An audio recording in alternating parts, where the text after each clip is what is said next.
6 people had just stepped out of the warm cabin. The door was immediately locked. Outside was a world of snow and ice. They looked at the thermometer. The temperature kept dropping. If they could not find an exit, they would freeze to death here.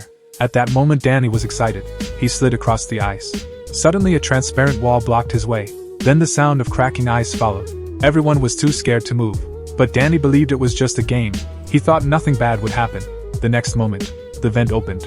Cold air swept through the entire room. They tried to return to the cabin, but the doors and windows shut completely.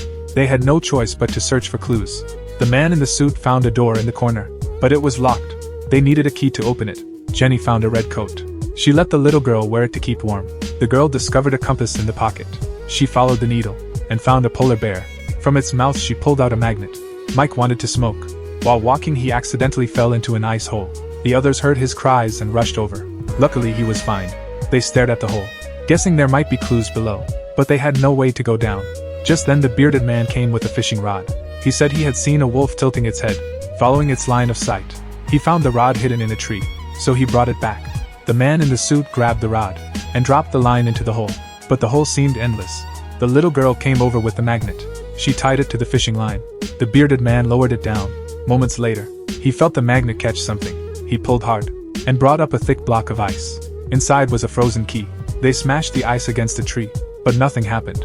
So they decided to melt it with Mike's lighter. Mike casually tossed the lighter onto the ice. Danny walked over to pick it up. Suddenly the ice beneath him cracked, and he fell into the freezing water.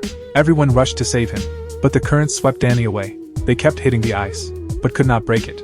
Danny disappeared before their eyes. Only then did they realize this was not a game. They suspected Mike had deliberately thrown the lighter where the ice was weak. An intense argument broke out. The man in the suit told them to calm down. The most important thing now was to get the key.